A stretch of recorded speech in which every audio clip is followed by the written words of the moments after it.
is the state that will not allow privacy, not allow any kind of secrets. We shall allow or forbid them to live with their wives and mistresses, to have or not to have children, according to whether they've been obedient or disobedient, and they will submit to us gladly and cheerfully the most painful secrets of their conscience. All they will bring to us, and we shall have an answer for all. And they will be glad to believe our answer, for it will save them from the great anxiety and terrible agony they endure at present in making a free decision for themselves. It is the cross of all crosses to think for yourself. It's the last thing that we want, right? The Delphi Oracle said, of course, trust thyself, know thyself, learn. And he says that's the worst imaginable kind of idea. And all will be happy. Notice how he keeps using the word happy. All the millions of creatures, except the 100,000 who rule over them. For only we who guard the mystery, shall be unhappy. That is to say, this is the burden that we will have to bear, right? To rule over all of them.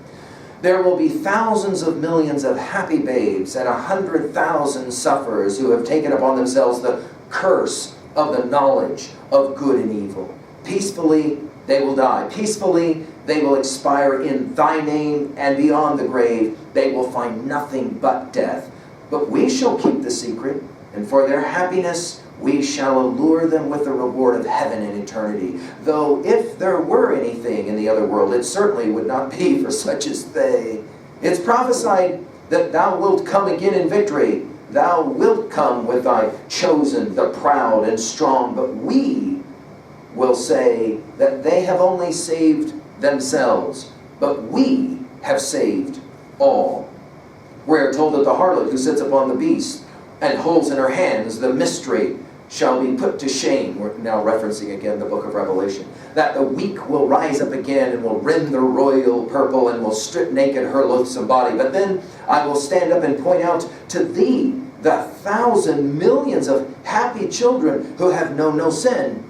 And we who have taken their sins upon us for their happiness will stand up before thee and say, judge us, if thou canst and darest. Now, of course, we're getting to the point where the Grand Inquisitor says, we will be able to say to God in the end, we were right. You can't prove that we weren't. Know that I fear thee not. So this is, of course, the end of the end. We're coming to the end of the poem now. And notice the Grand Inquisitor. He's worked himself up now. Know that I fear thee not. Know that I too have been in the wilderness. I too have lived on roots and locusts. I too prize the freedom with which thou hast blessed men. And I too was striving to stand among thy elect, among the strong and powerful, thirsting to make up the number. But I awakened. Notice the irony, the dark irony of this use of the word awakened. It's now not a Platonist or a Thoreauian awakening. It's a different kind of awakening. I awakened and would not serve madness. I turned back and joined the ranks of those who have corrected thy work. I left the proud and went back to the humble for the happiness of the humble. What I say to thee will come to pass, and our dominion will be built up. I repeat, tomorrow thou shalt see that obedient flock who at a sign from me will hasten to heap up the hot cinders about the pile on which I shall burn thee for coming to hinder us. For if anyone has ever deserved our fires, it is thou. Tomorrow I shall burn thee. I have spoken. So there's the end of the supposed dialogue. Ivan stopped. Now we're back into the novel. Ivan stopped. He was carried away as he talked and spoke with excitement. When he had finished, he suddenly smiled. Alyosha had listened in silence. Towards the end, he was greatly moved and seemed several times on the point of interrupting, but restrained himself. Now his words came with a rush. Now this will be the counter response, right? In other words, this will be the Thoreauian response. This will be the Alyosha, of course, who is training to be a priest. This will be the response of the innocent, of the religious. And he will say it this way. But he says, that's absurd. Now, of course, he's speaking as all great choruses of the ancient Greek tradition in Euripides or Sophocles. We got the chorus, right? Here it is. Alyosha serves as the chorus. And he says, that's absurd, he cried, flushing. Your poem is in praise of Jesus, not in blame of him, as you meant it to be. And who will believe you about freedom? Is that the way to understand it? That's not the idea of it in the Orthodox Church, that is to say the Russian Orthodox Church. That's Rome. And not even the whole of Rome. It's false. Those are the worst of the Catholics, the Inquisitors, the Jesuits. And there could not be such a fantastic creature as your Inquisitor, What are these sins of mankind they take on themselves? Who are these keepers of the mystery who have taken some curse upon themselves for the happiness of mankind? When have they been seen? Now, of course, it's powerful observation, right, to say Stalin and Mao and Hitler, these were not religious men in any real sense of the word at all. They were manipulative men, right? In other words, who are these people? We know the Jesuits, they are spoken ill of, but surely they are not what you describe. They're not at all. They are not that at all. Not at all, Alyosha will say. They're simply the Romanish army for the earthly sovereignty of the world in the future, with the Pontiff of Rome for emperor. That's their ideal, but there's no sort of mystery or lofty melancholy about it. It's simple lust of power, of filthy earthly gain, of domination, something like a universal serfdom with them as masters. That's all they stand for. They don't even believe in God, perhaps. Your suffering Inquisitor is mere fantasy. Now, it's Ivan who's going to say, whoa, whoa, whoa, it's just a story. Don't get too worked up here. Stay, laughed Ivan. How hot you are. A fantasy, you say? Let it be so. In other words, sure, I mean, when we're doing Plato's Republic, obviously we're talking about a fantasy as well, right? Of course it's a fantasy. But allow me to say, do you really think that the Roman Catholic movement of the last centuries is actually nothing but the lust of power, of filthy earthly gain? Is that Father Pacey's teaching? Now, Father Pacey will be the teacher to Alyosha. And he will say, no, on the contrary.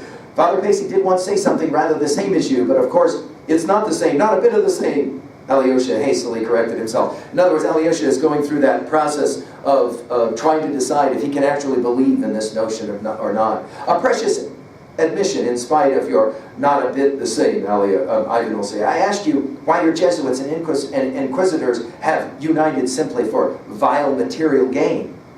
Why can there not be among them one martyr oppressed by great sorrow and loving humanity? You see, only suppose that there was one such man among all those who desire nothing but filthy material gain. If there's only one like my old Inquisitor, who had himself eaten roots in the desert and made frenzied efforts to subdue his flesh to make himself free and perfect. But yet, all his life he loved humanity, and suddenly his eyes were opened, and he saw that it is no great moral blessedness to attain perfection and freedom, if at the same time one gains the conviction that millions of God's creatures have been created as a mockery, that they will never be capable of using their freedom, and that these poor rebels can never turn into giants to complete the tower. That is, it was for these geese that the great idealist dreamt his dream of harmony. Of course, the great idealist here, we immediately think of Plato, don't we, right? Seeing all that, he turned back and joined the clever people. Surely that could have happened. Joined whom? Alyosha will cry. Joined whom? What clever people? Right now he's carried away, the book will tell us. They have no such great cleverness and no mysteries and secrets, perhaps nothing but atheism, and that's all their secret. Your Inquisitor does not believe in God. That's his secret. Ivan will respond, what if it is so? At last you've guessed it.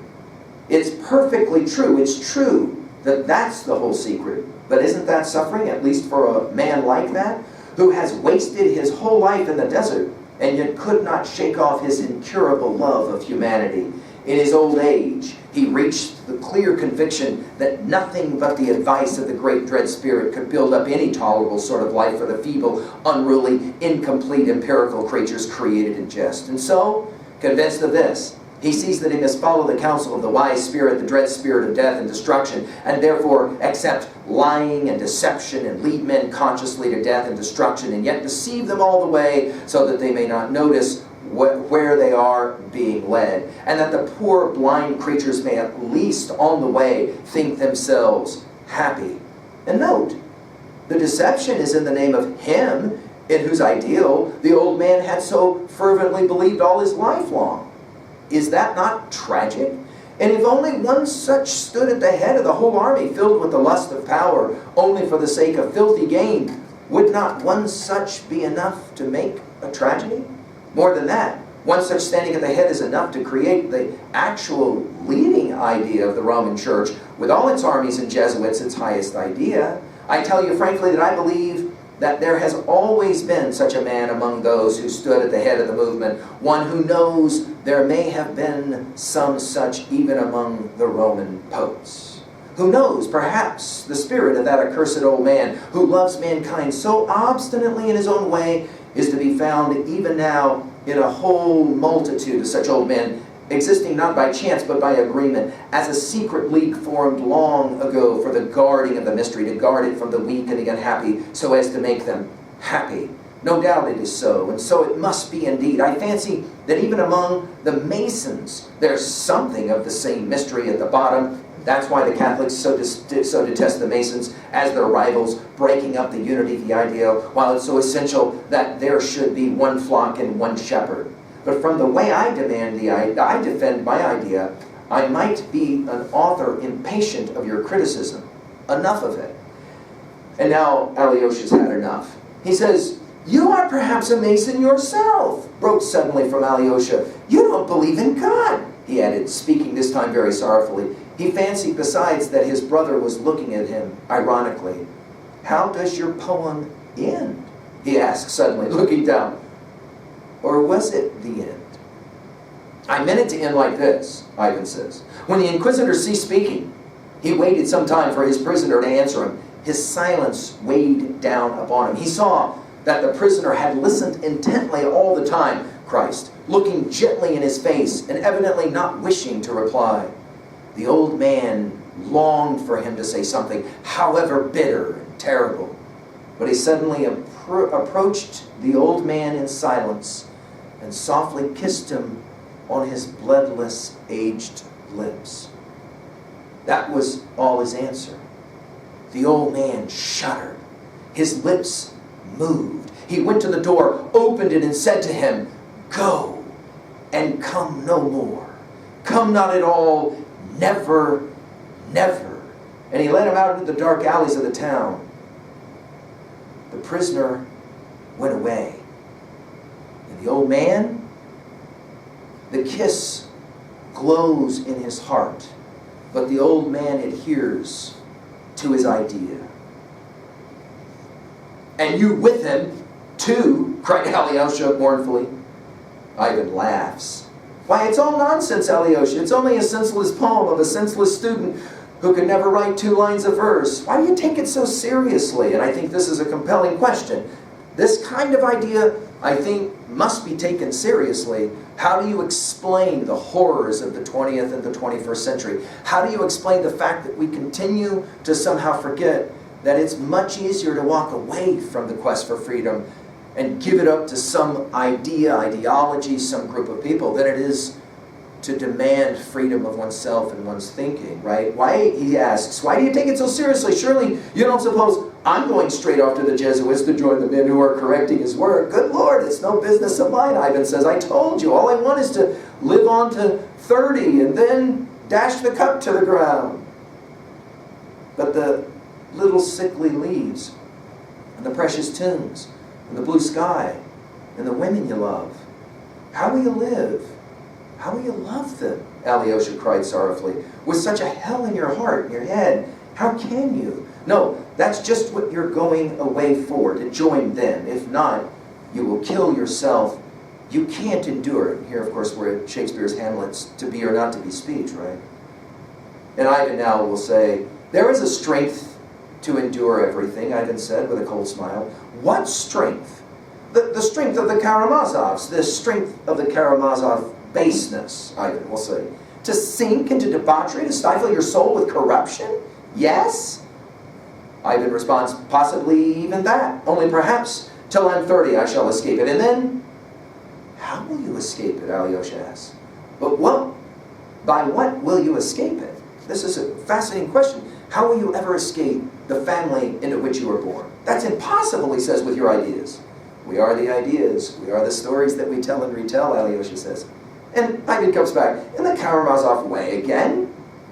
And Alyosha says, everything is lawful, you mean? Everything is lawful. Is that it? In other words, if you don't believe in God, everything is lawful. This is a part of why this book was actually written, right? Ivan scowls, and all at once turns strangely pale.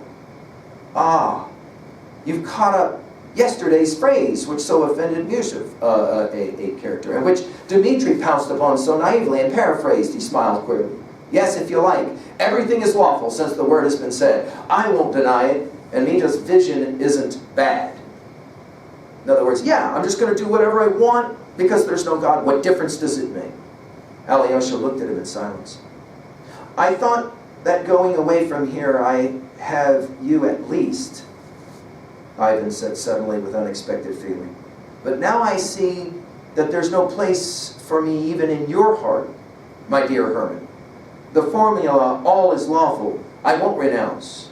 Will you renounce me for that? Yes. In other words, oh, you don't even love me, he says to Alyosha. And now the end of the passage, Alyosha got up, went to him, and softly kissed him on the lips. That's plagiarism, cried Ivan, highly delighted. You stole that from my poem. Thank you, though. Get up, Alyosha, it's time we were going. Both of us. Well, this is the poem. And it is a compelling poem. And it's a challenge.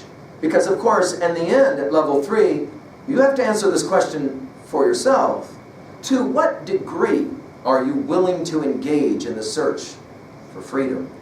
To what degree are you willing to say, I will not simply buy what everyone else will buy?